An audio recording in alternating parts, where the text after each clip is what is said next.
નમસ્કાર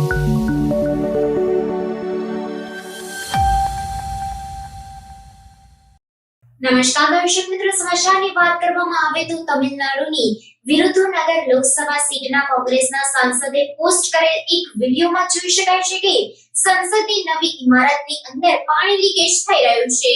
તમિલનાડુની વિરુધુનગર લોકસભા સીટના કોંગ્રેસના સાંસદ મણિકમ ટાગોર દ્વારા પોસ્ટ કરવામાં આવેલો એક વિડીયો સોશિયલ મીડિયા પર વાયરલ થઈ રહ્યો છે। શેર કરવામાં આવેલા વિડીયોમાં સંસદની નવી ઇમારતની અંદર પાણી લીકેજ જોવા મળી રહ્યું છે। વિડીયોમાં જોઈ શકાય છે કે છતમાંથી પાણી લીક થઈ રહ્યું છે અને પાણીને ફેલાતા અટકાવવા માટે ફ્લોર પર ડોલ મૂકવામાં આવી છે। કોંગ્રેસ નેતાએ સોશિયલ મીડિયા પોસ્ટમાં લખ્યું, paper leakage outside, water leakage inside.